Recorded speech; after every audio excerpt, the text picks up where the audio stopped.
what that means, and how that directly relates to public safety, how investing in kids is a strong crime-fighting tool. And with that, I'm going to introduce our first speaker. He's Noel Chambers from the Boys and Girls Club of Chicago to talk about cuts to teen reach.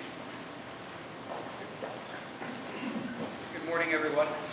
My name is Noel Chambers. I am the Associate Director of Government Affairs and Strategic Partnerships for the Boys and Girls Clubs of Chicago. And I'm here today to speak a little bit about Boys and Girls Clubs of Chicago and Teen Reach Fund. So we have 9,000 members.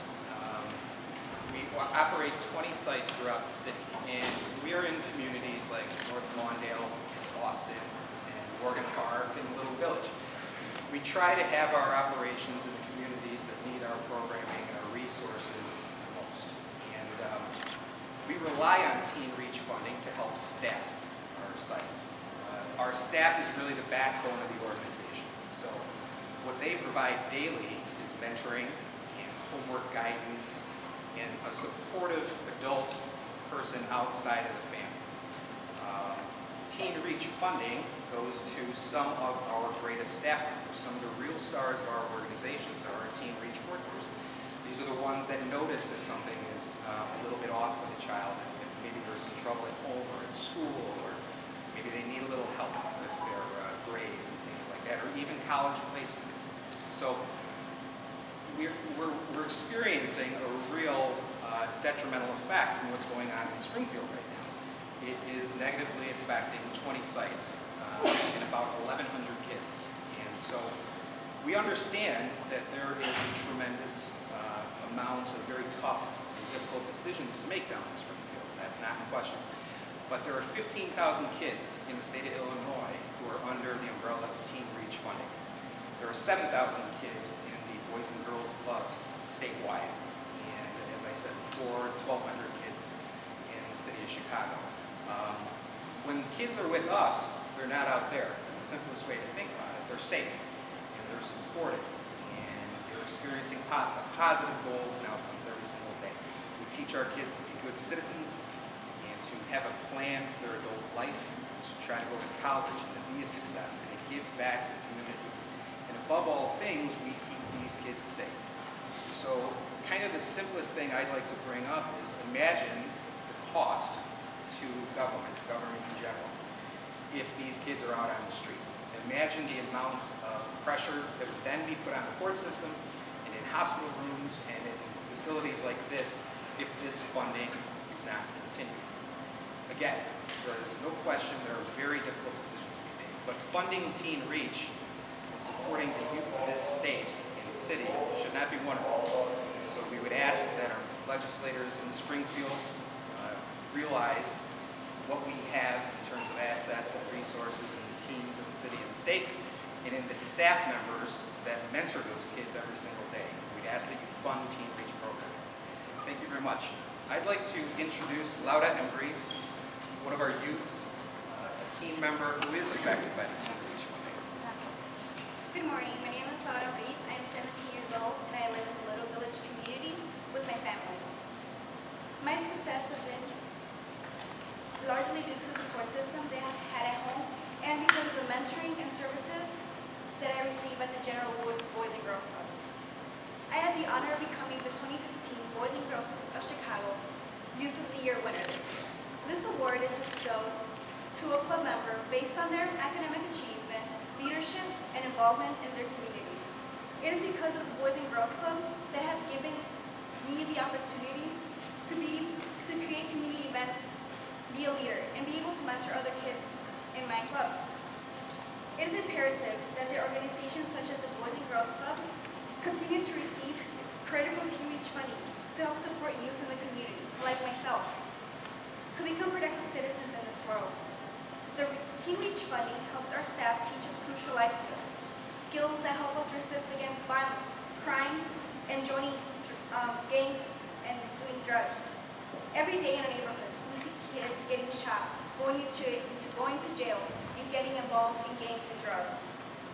With General Wood Boys and Girls Club, I have a safe place where my friends and I can do our homework, learn productively, and be able to community. There at the club, we are supportive and we have supportive and caring adults that mentor us throughout our lives. The elimination of Teen Reach funding means kids will now be left without a safe place, without adult mentoring. Those skill building programs and opportunities will not be there like they should be if we don't have the resources we need. Teens truly need adult staff and mentors to fund Teen Reach in order for us to help us stay on track and be able to lead a successful life. Please, do all you can to continue funding Teen Reach and Boys and Girls Clubs. Teens need you. Thank you, Lotta. As they mentioned, that Teen Reach support is no longer available for Lotta and 12,000 kids here in Chicago. Next, we're going to have Dewana Williamson. She is with the YMCA of Metropolitan Chicago. Talk a little more about academic supports that Teen Reach provides. Dewana? Good morning.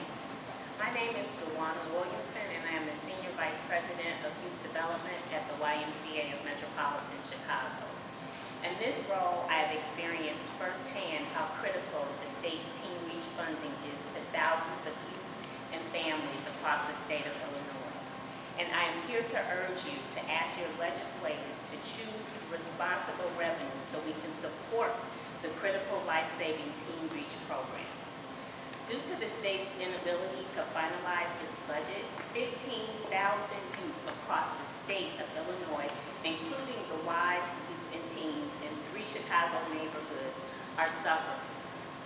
Like many other nonprofit agencies across the state, the YMCA of Metropolitan Chicago has been forced to close Teen Reach at the Rauner Family YMCA as of August 14th.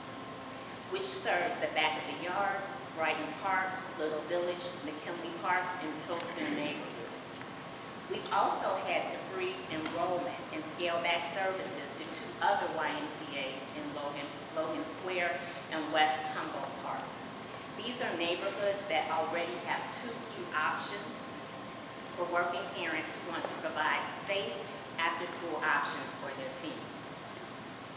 Teen Reach is a high-quality, cost-effective, out-of-school time prevention program with a proven track record of success. Here are just a few statistics to show the positive impact Teen Reach has on our youth across the state. 99.3% of Teen Reach high school seniors graduated compared to 86% statewide average. 93% of Teen Reach students improved their grades, and 81% improved their school attendance. Those are amazing statistics. Youth in our programs tell us that without us, they would have taken a very different track. Our communities desperately need programs like Teen Reach to keep at-risk youth off the streets and out of harm's way. Programs like Teen Reach literally save lives. We remain dedicated to ensuring the Y continues to be a safe place for our youth, but as you can understand, it is a challenge. Our leaders in Springfield must save this proven educational tool by choosing responsible revenue instead of cuts to our youth. If they don't act immediately, our kids in schools will fall behind. And so I urge you to contact your legislative leaders and let them know you support choosing responsible revenue options to solve the state's budget crisis. Our state's future depends on it. And now I'd like to introduce Elijah Joyner. He's an 11th grader at Curry High School, and he's going to share his Teen Reach experience. Good morning, everyone. My name is Elijah Joyner. I'm 16 in the 11th grade, and I attend Curry High School. I'm here today to speak on behalf of Kelly Hall and the Teen Reach program. The Teen Reach program has saved many lives throughout the city of Chicago. Like myself, I feel that without the Teen Reach program, I would be another statistic in the streets. I feel that I would be doing bad things, such as selling drugs, out on the streets, not going to school. I really like going to Kelly Hall and the Teen Reach program. They help me with many things. I do my homework there. I go to basketball, many things that I like to do. We go on many different trips to different YMCAs, and we go out of the state. I like the trips to different YMCAs because we such as the diversity between many races and getting to know each other in many different situations. The Kelly Hall YMCA staff are incredible.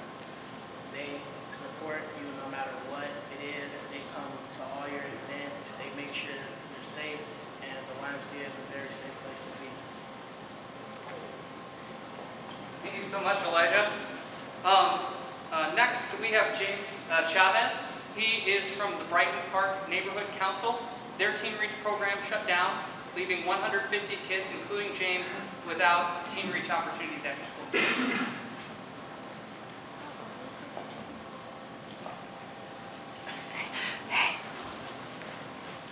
Good morning. My name is James Chavez, and I'm a seventh grader in Burroughs Elementary School and a leader of the Brighton Park Neighborhood Council. I want to tell you all about the important Teen Reach program has been for me and for my classmates at Burroughs. VPNC began providing the Teen Reach program to students at Burroughs over 7 years ago. This program has helped hundreds of students just like me. It offers us academic support, mentoring, and a safe place after school to have fun with our friends. I learned leadership skills, and I learned how important it is to be involved in my school community. In the past spring on Good Friday, when me and my friends were told that Governor Rauner cut our Teen Reach program, I was really worried. What were me and my friends supposed to do after school? Where would we get our support? Where would we go? Where would we get help with our schoolwork? Both of my parents worked, so after the program was cut, I had to walk home alone, and there all afternoon until after dinner time to see my parents. This is especially dangerous in my neighborhood, where there are gangs and drug dealers on some street corners. Thankfully, funding the program came back, and we're able to finish the school and have some great programs during the summer. Now, my friends and I are starting the school year without any Teen Reach program. I just want to remind Governor Rauner that programs for Teen Reach keep kids like me learning and safe. Why doesn't he want us to have these programs? Thank you so much, James. Next is Albert Richardson. He is from Mirror Lake St. Vincent Family Services. He owns the youth programs there to talk about the very steep cuts to working families for the Child Care Assistance Program. Good morning. My name is Albert Richardson. I'm the Director of Youth Services for Mirror Lake St. Vincent Family Services. I'm a product of Mirror Lake House. I've provided structure, I've provided a safe place to be after school, to hone my social skills, many things you've heard from some of our young people already.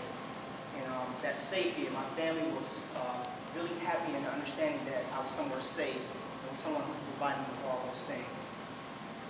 We want to make sure that we do the same for our children now. I benefited from child care and after-school programs. So we want to make sure that the hardworking families of today have that same opportunity. They deserve those same opportunities, but they're being denied as the budget crisis continues. Today I'm here fighting to reverse steep cuts to child care assistance programs. These things, these cuts, all these cuts that we see going on now will prevent our kids from having success. It is already forcing a lot of our parents to choose between working and having a safe place for their children.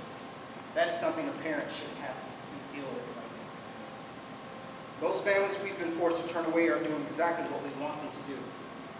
They are working, they are adding to the economy, and they're providing for their families.